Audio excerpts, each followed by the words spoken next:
Hello everybody, welcome to my channel. എല്ലാവർക്കും സുഖമാണെന്ന് കരുതുന്നു. നമ്മൾ ഇന്ന് ഈ വീഡിയോയിൽ ഡിസ്കസ് ചെയ്യുന്നത് ഹാരോഡോമ മോഡലാണ്. ഹാരോഡോമ മോഡലിലെ ഹാരോഡ് സെക്ഷനാണ് ഫസ്റ്റ് പാർട്ടായിട്ട് നമ്മൾ ഈ വീഡിയോയിലൂടെ ഷെയർ ചെയ്യുന്നത്. ഈ ഹാരോഡോമ മോഡൽ വളരെ ഇമ്പോർട്ടൻ്റ് ആയിട്ടുള്ളൊരു ടോപ്പിക്കാണ്. UG PG ലെവലിലാണെങ്കിൽ SC ലെവൽ ക്വസ്റ്റ്യൻ ചോദിക്കാം. അതുമാത്രമല്ല, Indian economic service, UPSC level എക്സാംസിനൊക്കെ എക്സേ പേപ്പറിന് ചോദിക്കുന്ന എക്കണോമിക്സിൻ്റെ എക്സേ പേപ്പറിൽ ചോദിക്കുന്ന ക്വസ്റ്റ്യനാണ് ഹാരോഡോമ മോഡൽ. എക്കണോമിക്സ് പഠിക്കുന്ന വിദ്യാർത്ഥികൾക്ക് വളരെ ഹെൽപ്ഫുൾ ആയിരിക്കും ഈ വീഡിയോ ഇഷ്ടമാവുകയാണെങ്കിൽ ലൈക്ക് ചെയ്യുക, ഷെയർ ചെയ്യുക, സബ്സ്ക്രൈബ് ചെയ്യുക. ദെൻ നമുക്ക് വീഡിയോയിലേക്ക് പോകാം. ഹാരോഡോമ മോഡലിനെ capital expansion and growth model എന്നാണ് അറിയപ്പെടുന്നത്. Capital expansion and growth model. ഈ മോഡൽ ഡെവലപ്പ് ചെയ്തത് രണ്ട് എക്കണോമിസ്റ്റുകളാണ്. ഇംഗ്ലണ്ടിലെ സർ റോയി ഹാരോഡും യുണൈറ്റഡ് സ്റ്റേറ്റ്സിലെ പ്രൊഫസർ A.V.C. ഡോമറും. ബട്ട് അവർ ഈ വർക്ക് ഒരുമിച്ചല്ല ചെയ്തേക്കുന്നത്. ഇത് ഇൻഡിപെൻഡൻറ്റ് വർക്കാണ്. ഹാരോഡ് മോഡൽ ഇൻട്രൊഡ്യൂസ് ചെയ്തത് 1939-ലും ഡോമർ മോഡൽ ഇൻട്രൊഡ്യൂസ് ചെയ്തത് 1946-ലുമാണ്. ഈ ഹാരോഡോമ മോഡൽ ഡെവലപ്പ് ചെയ്തിരിക്കുന്നത് കെയ്ൻസിൻ്റെ സ്റ്റാറ്റിക് ഇക്വിലിബ്രിയം അനാലിസിസിനെ റിയാക്ട് ചെയ്തുകൊണ്ടാണ്. എക്കണോമിക് ഗ്രോത്തിനെ ക്ലാസിക്കൽ എക്കണോമിസ്റ്റുകൾ അനലൈസ് ചെയ്യുന്നത് എന്തിൻ്റെ അടിസ്ഥാനത്തിലാണ്? സപ്ലൈ അതിൻ്റെ സ്വന്തം ഡിമാൻഡിനെ ക്രിയേറ്റ് ചെയ്യും എന്നതിൻ്റെ അടിസ്ഥാനത്തിലാണ്. Supply creates it's on demand. എന്നാൽ കെയ്ൻസ് അനലൈസ് ചെയ്യുന്നത് ഡിമാൻഡിൻ്റെ അടിസ്ഥാനത്തിൽ മാത്രമാണ്. ഈ രണ്ട് ക്ലാസിക്കൽ ആൻഡ് കെയ്ൻസ് അനാലിസിസ് എന്തിനെ ടോട്ടലി റിഗ്രറ്റ് ചെയ്യുന്നു? ഇൻവെസ്റ്റ്മെൻറ്റിനെ ടോട്ടലി റിഗ്രറ്റ് ചെയ്ത് കളയുന്നുണ്ട്. ആ ഇൻവെസ്റ്റ്മെൻറ്റ് സൈഡിനെ കൺസിഡർ ചെയ്യുന്നേയില്ല. എന്നാൽ ഈ ഹാരോഡോമ മോഡൽ അനലൈസ് ചെയ്യുന്നത് ഇൻവെസ്റ്റ്മെൻറ്റിനെ അടിസ്ഥാനമാക്കിയിട്ടാണ്. കീ റോൾ എന്തിനു കൊടുക്കുന്നുണ്ട്? ഇൻവെസ്റ്റ്മെൻറ്റിന് കൊടുക്കുന്നുണ്ട്. ഇതിന് രണ്ട് കാര്യങ്ങളാണ് പ്രധാനമായിട്ട് പറയുന്നത്. ഇൻവെസ്റ്റ്മെൻറ്റ് എന്ത് ക്രിയേറ്റ് ചെയ്യും? ഇൻകം ക്രിയേറ്റ് ചെയ്യും, ക്യാപിറ്റൽ സ്റ്റോക്കിന് കാരണവുമാകും. ഓക്കെ, ഇൻകം ക്രിയേറ്റ് ചെയ്യുക എന്ന് പറയുന്നത് ഡിമാൻഡ് എഫക്റ്റാണ്. ക്യാപിറ്റൽ സ്റ്റോക്ക് ക്രിയേറ്റ് ചെയ്യുക എന്ന് പറയുന്നത് സപ്ലൈ എഫക്റ്റാണ്. ഹാരോഡോമ മോഡലിൻ്റെ മെയിൻ ഇൻറ്റൻഷൻ എന്ന് പറയുന്നത് ഇക്കണോമിയിൽ ഒരു സ്റ്റഡി ഗ്രോത്ത് അച്ചീവ് ചെയ്യുക, അത് മെയിൻറ്റെയിൻ ചെയ്യുക എന്നതാണ്. ഹാരോഡോമ മോഡലിൻ്റെ അസംഷൻസ് നോക്കാം. പ്രധാനപ്പെട്ട അസംഷൻസ് ഇതൊക്കെയാണ്. ഒന്ന്, ഫുൾ എംപ്ലോയ്മെൻറ്റ്. എക്കണോമിയിൽ എല്ലാവർക്കും ജോബ് ഉണ്ടാവും, ഫുൾ എംപ്ലോയിഡ് ആയിരിക്കും. ക്ലോസ്ഡ് എക്കണോമി ആയിരിക്കും. Absence of government interference. Neutral technical progress. Interest rate constant ആയിരിക്കും. ജനറൽ പ്രൈസ് ലെവൽ കോൺസ്റ്റൻ്റ് ആയിരിക്കും. ഈ ജനറൽ പ്രൈസ് ലെവൽ കോൺസ്റ്റൻ്റ് ആയിരിക്കും എന്ന് പറഞ്ഞാൽ അവിടുത്തെ മണി ഇൻകവും റിയൽ ഇൻകവും സെയിം ആയിരിക്കും. പിന്നീട് APS equal to MPS. APS എന്ന് പറഞ്ഞാൽ എന്താണെന്നറിയാലോ? Average propensity to save. Average propensity to save എന്തിന് ഈക്വലാണ്? മാർജിനൽ പ്രൊപ്പൻസിറ്റി ടു സേവിന് ഈക്വലാണ്. അതായത് ഇൻകത്തിനനുസരിച്ചുള്ള സേവിങ് അഡീഷണൽ ഇൻകം ഉണ്ടാകുമ്പോൾ ഉണ്ടാകുന്ന അഡീഷണൽ സേവിങ്ങിന് ഈക്വലായിരിക്കും. അടുത്തത് constant return to scale. Constant return to scale എന്ന് പറഞ്ഞാൽ ഔട്ട്പുട്ട് ഇൻക്രീസ് ചെയ്യുന്നത് കോൺസ്റ്റൻറ്റ് റേറ്റിലായിരിക്കും. അടുത്തതാണ് ഏറ്റവും പ്രധാനപ്പെട്ട assumption, capital output ratio constant ആയിരിക്കും. ഇത്രയാണ് നമ്മുടെ ഹാരോഡോമർ മോഡലിൻ്റെ ഇമ്പോർട്ടൻ്റ് ആയിട്ടുള്ള അസംഷൻസുകൾ. ആദ്യം നോക്കുന്നത് ഹാരോഡ് ഗ്രോത്ത് മോഡലാണ്. ഇദ്ദേഹം ഈ തിയറിയിൽ സ്റ്റഡി ഗ്രോത്ത് അച്ചീവ് ചെയ്യാൻ വേണ്ടിയിട്ട് യൂസ് ചെയ്തിരിക്കുന്നത് ഒരു 3 type of growth rate use ചെയ്തുകൊണ്ടാണ്. Actual growth rate, warranted growth rate, natural growth rate. ഇനി ഈ 3 ഗ്രോത്ത് റേറ്റുകൾ യൂസ് ചെയ്തുകൊണ്ട് എങ്ങനെ എക്കണോമിയിൽ സ്റ്റഡി ഗ്രോത്ത് അച്ചീവ് ചെയ്യാമെന്ന് നോക്കാം.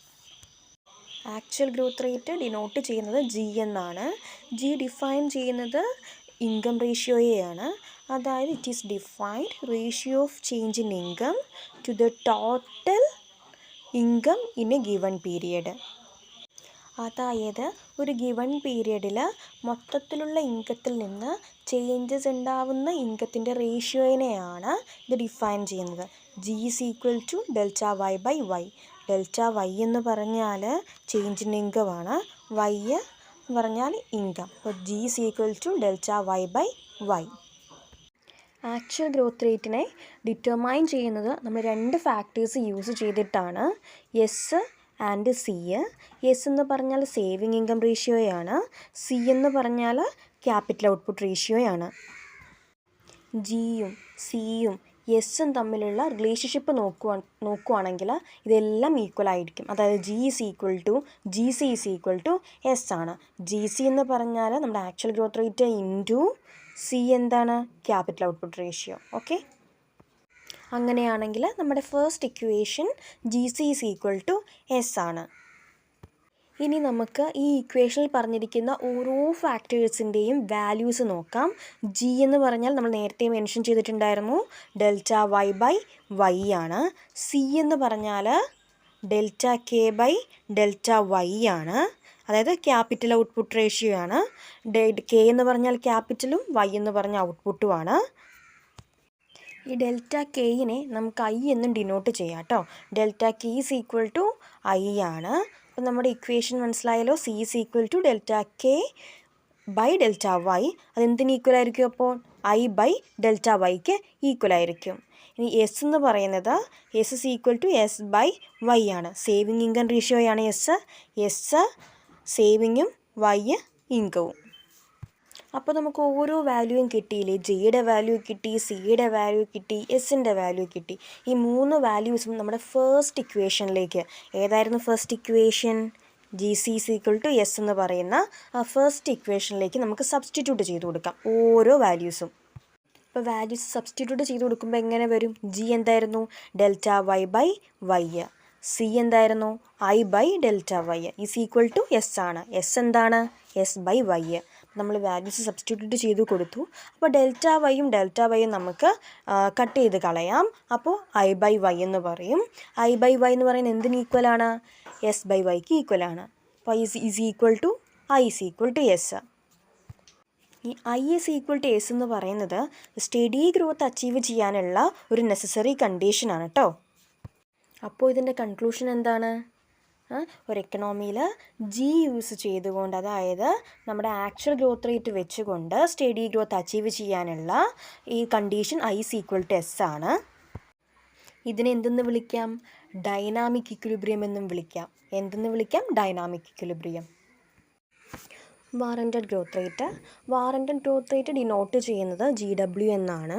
ഈ വാറൻറ്റഡ് ഗ്രോത്ത് റേറ്റ് എക്സ്പ്ലെയിൻ ചെയ്യുന്നത് ഒരു ഓൺട്രപ്രനർ അല്ലെങ്കിൽ പ്രൊഡ്യൂസർ ആ ഒരു ബേസിൽ നിന്നുകൊണ്ടാണ് കേട്ടോ. വാറൻറ്റഡ് ഗ്രോത്ത് റേറ്റിനെ ഫുൾ കപ്പാസിറ്റി ഗ്രോത്ത് റേറ്റ് എന്നും ഫുൾ എംപ്ലോയ്മെൻറ്റ് ഗ്രോത്ത് റേറ്റ് എന്നും പൊട്ടൻഷ്യൽ ഗ്രോത്ത് റേറ്റ് എന്നും അറിയപ്പെടുന്നുണ്ട്. ഈ വാറൻറ്റഡ് ഗ്രോത്ത് റേറ്റ് ഇതൊരു ഓൺട്രപ്രനർ ഇക്വിലിബ്രിയമാണ്. ഡൈനാമിക് ഇക്വിലിബ്രിയം അല്ല, ഓൺട്രപ്രനർ ഇക്വിലിബ്രിയം ആണ്. എക്കണോമി എങ്ങനെയായിരിക്കും വർക്ക് ചെയ്യുക? ഫുൾ കപ്പാസിറ്റിയിലായിരിക്കും വർക്ക് ചെയ്യുക. Working at full capacity. അതുമാത്രമല്ല ആ എക്കണോമിയിലെ മെഷീൻസും മാൻ പവറും മാക്സിമം യൂട്ടിലൈസ് ചെയ്തിട്ടായിരിക്കും എക്കണോമി വർക്ക് ചെയ്യുക. വാറൻറ്റഡ് ഗ്രോത്ത് റേറ്റിനെ ഡിറ്റർമൈൻ ചെയ്യാനായിട്ട് നമ്മൾ 2 ഫാക്ടേഴ്സാണ് യൂസ് ചെയ്യുന്നത്. ക്യാപിറ്റൽ ഔട്ട്പുട്ട് റേഷ്യോയും സേവിങ് ഇൻകം റേഷ്യോയും. ഇത് രണ്ടും നമ്മൾ എവിടെ പഠിച്ചിരുന്നു? ജിയിൽ പഠിച്ചിരുന്നു. ഓക്കെ, അങ്ങനെയാണെങ്കിൽ ഈ ജി ഡബ്ല്യുവും ഈ 2 ഫാക്ടേഴ്സും തമ്മിലുള്ള ആ റിലേഷൻഷിപ്പിനെ നമുക്ക് G W C R is equal to S എന്ന് പറയാം. ഈ ജി ഡബ്ല്യു എന്താണെന്ന് നമുക്കറിയാം. സി ആർ എന്ന് പറഞ്ഞാൽ റിക്വയർഡ് ക്യാപിറ്റൽ ഔട്ട്പുട്ട് റേഷ്യോ ആണ് കാണിക്കുന്നത്. എസ് സേവിങ് ഇൻകം റേഷ്യോ ആണ് കാണിക്കുന്നത്. എക്കണോമിയിൽ എങ്ങനെയാണ് ഒരു സ്റ്റഡി ഗ്രോത്ത് അച്ചീവ് ചെയ്യുക എന്ന് നമുക്ക് നോക്കാം. നമ്മൾ ആദ്യമേ പഠിച്ച ആക്ച്വൽ ഗ്രോത്ത് റേറ്റിൽ ആക്ച്വൽ ഗ്രോത്തിനെ ജി എന്ന് ഡിനോട്ട് ചെയ്തു. ക്യാപിറ്റൽ ഔട്ട്പുട്ട് റേഷ്യോനെ സി എന്ന് ഡിനോട്ട് ചെയ്തു. ആ ജിക്ക് ഈക്വലാണ് warranted growth rate G W. ഈ സിക്ക് ഈക്വലാണ് ഇവിടുത്തെ capital output ratio C R. Okay, ഇപ്പോൾ G is equal to G W and C is equal to C R.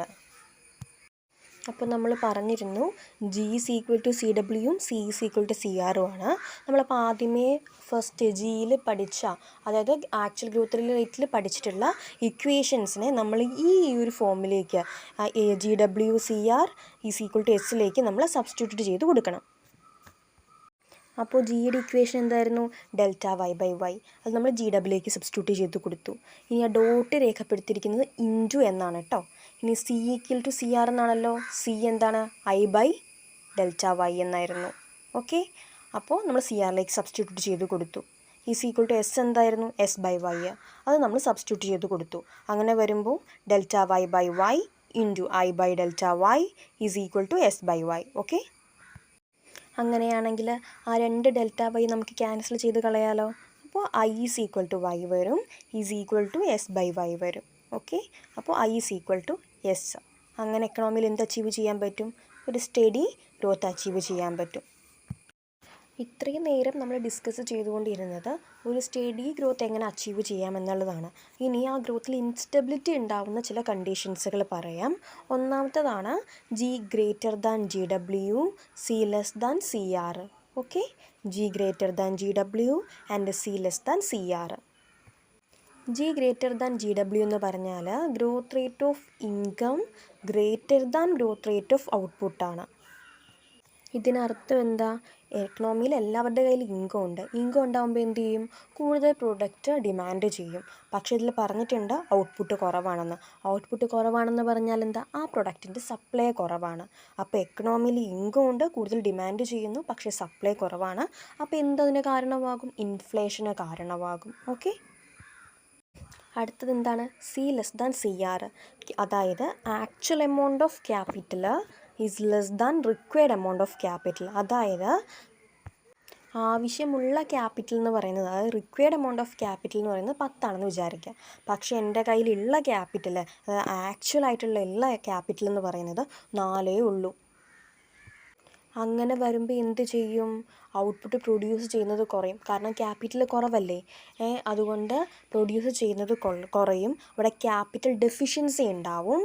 അങ്ങനെ വരുമ്പോൾ പ്രൊഡക്റ്റ് കുറവായതുകൊണ്ട് എക്കണോമിയിലേക്ക് സപ്ലൈ ചെയ്യുന്നത് കുറവായിരിക്കും. ഇതെന്തിന് കാരണമാകും? ഇൻഫ്ലേഷന് കാരണമാകും. രണ്ടാമത്തെ കണ്ടീഷനാണ് G less than G W, C greater than C R. Okay, G less than G W. G എന്താണ്? Actual growth rate of income ആണ്. Actual growth rate of income എന്തിനേക്കാൾ കുറവാണ്? ആക്ച്വൽ ഗ്രോത്ത് റേറ്റ് ഓഫ് ഔട്ട്പുട്ടിനേക്കാളും കുറവായിരിക്കും. ഈ കേസിൽ എന്താ പറയുന്നത്? വരുമാനം കുറവാണ് എന്ന് പറഞ്ഞാൽ, ഇപ്പോൾ ആസ് എ പേഴ്സൺ എൻ്റെ കയ്യിൽ വരുമാനമില്ല, പക്ഷേ എക്കണോമിയിൽ ഒരുപാട് പ്രൊഡക്ട്സ് അവൈലബിൾ ആണ്, അത് വാങ്ങാൻ പറ്റത്തില്ല. എക്കണോമിയിൽ സപ്ലൈ ഉണ്ടാവും, പക്ഷേ ഡിമാൻഡ് ഉണ്ടാവില്ല. ഈ കേസിൽ എക്കണോമിയിൽ എന്തുണ്ടാവും? ഡിഫ്ലേഷൻ ഉണ്ടാവും. ഇൻഫ്ലേഷൻ ആയിരിക്കില്ല ഉണ്ടായിരിക്കുക, ഡിഫ്ലേഷൻ ആയിരിക്കും ഉണ്ടാവുക. രണ്ടാമത്തെ സിറ്റുവേഷനാണ് C greater than C R. അതായത് ആക്ച്വൽ എമൗണ്ട് ഓഫ് ക്യാപിറ്റൽ എന്ന് പറയുന്നത് എന്തിനേക്കാൾ കൂടുതലായിരിക്കും? Required amount of capital. നമുക്ക് ആവശ്യമുള്ളത് 10 ആയിരിക്കും. ക്യാപിറ്റൽ വേണ്ടത് 10 ആണ്. പക്ഷേ എൻ്റെ കയ്യിൽ എത്രയുണ്ട്? 25 ഉണ്ടെന്ന് വിചാരിക്കുക. അപ്പോൾ അത്രയും കൂടുതലായിട്ടുണ്ട്. അപ്പോൾ അത്രയും കൂടുതലുള്ള ക്യാപിറ്റൽ എന്ത് ചെയ്യണം? നമ്മൾ ഇൻവെസ്റ്റ് ചെയ്യും. പക്ഷേ ലോങ് ടൈമിലേക്ക് അത്രയുള്ള ക്യാപിറ്റലിനെ ഇൻവെസ്റ്റ് ചെയ്യുമ്പോൾ എന്ത് പറ്റും? അതിൻ്റെ എഫിഷ്യൻസിയിൽ കുറവ് വരും, അതിൻ്റെ ക്വാളിറ്റി കുറയും. ഇതെന്തിന് കാരണമാകും? ഡിപ്രഷന് കാരണമാകും, അൺഎംപ്ലോയ്മെൻറ്റിന് കാരണമാകും. ഇനി ഹാരോഡ് സിസ്റ്റത്തിൽ G is equal to G W എന്ന് പറയുന്നൊരു സിറ്റുവേഷനാണ് വരുന്നതെങ്കിൽ അതിനെ നൈഫെഡ്ജ് ഇക്വിലിബ്രിയം എന്നാണ് പറയുന്നത്. Okay, natural growth rate. Natural growth റേറ്റിനെ ജി എൻ എന്നാണ് ഡിനോട്ട് ചെയ്യുന്നത്. നമ്മൾ നാച്ചുറൽ ഗ്രോത്ത് റേറ്റ് കാണുന്നത് നാച്ചുറൽ റിസോഴ്സുകൾ യൂസ് ചെയ്തുകൊണ്ടാണ്. അതായത് ലേബർ, ക്യാപിറ്റൽ, ടെക്നോളജി തുടങ്ങിയവ. അതായത് നമ്മൾ ഈ അവൈലബിൾ ആയിട്ടുള്ള നാച്ചുറൽ റിസോഴ്സസിനെ നമ്മൾ യൂസ് ചെയ്തുകൊണ്ട് മാക്സിമം ഗ്രോത്ത് റേറ്റ് കാണാം. അതുകൊണ്ട് ഇതിന് എന്തെന്ന് പറയുന്നു? ഫുൾ എംപ്ലോയ്മെൻറ്റ് സീലിംഗ് എന്നാണ് പറയുന്നത്. ജി എൻ ഡിറൈവ് ചെയ്യാനുള്ള ഇക്വേഷൻ എന്താണ്? Y star is equal to L star into Y by L star. Y star എന്ന് പറഞ്ഞാൽ എന്താണ്? പൊട്ടൻഷ്യൽ ലെവൽ ഓഫ് ഔട്ട്പുട്ടാണ്. അപ്പോൾ ഔട്ട്പുട്ട് കാണാൻ എന്ത് ചെയ്യണം? L star into Y by L star ആണല്ലോ. ലേബർ ഫോഴ്സ് ഇൻറ്റു ലേബർ പ്രൊഡക്ടിവിറ്റിയാണ്. അപ്പോൾ ജി എൻ എന്ന് പറയുന്നത് വളരെ ഇമ്പോർട്ടൻ്റ് ആയിട്ടുള്ളൊരു ഹാരോഡ് സിസ്റ്റമാണ്. അതിൽ 2 ഇമ്പോർട്ടൻ്റ് ആസ്പെക്ട്സുകളാണ് ലേബർ ഫോഴ്സും ലേബർ പ്രൊഡക്ടിവിറ്റിയും. ഇനി നമുക്ക് ജിയും ജി ഡബ്ല്യുവും ജി എന്നും തമ്മിലുള്ള ഒരു റിലേഷൻഷിപ്പ് ജസ്റ്റ് ഒന്ന് മെൻഷൻ ചെയ്യാം. ഈ G greater than G W വരും ലോങ് റണ്ണിൽ, പക്ഷേ G greater than G N വരത്തില്ല. G greater than G W വരും, G greater than G N വരത്തില്ല. Okay, G W is equal to G N എന്ന് പറയുന്നത് ക്യാപിറ്റലിൻ്റെ ഫുൾ യൂട്ടിലൈസേഷൻ ആണ് എങ്കിൽ G is equal to G N എന്ന് പറയുന്നത് ലേബറിൻ്റെ ഫുൾ എംപ്ലോയ്മെൻ്റ് ആയിരിക്കും. എല്ലാ ലേബേഴ്സിനും ഫുള്ളി യൂട്ടിലൈസ് ചെയ്യുന്നതായിരിക്കും. Okay. Then G W less than G N ആണെങ്കിൽ ഇൻഫ്ലേഷനും G W greater than G N ആണെങ്കിൽ ഡിഫ്ലേഷനും ആയിരിക്കും. ഇതൊക്കെയാണ് മെയിൻ റിലേഷൻഷിപ്പ് എന്ന് പറയുന്നത്. ഡോമർ മോഡൽ നമുക്ക് നെക്സ്റ്റ് ഒരു വീഡിയോയിൽ എക്സ്പ്ലെയിൻ ചെയ്യാം. സോ വീഡിയോ ഇഷ്ടമായെങ്കിൽ ലൈക്ക് ചെയ്യുക, ഷെയർ ചെയ്യുക, സബ്സ്ക്രൈബ് ചെയ്യുക. Thank you.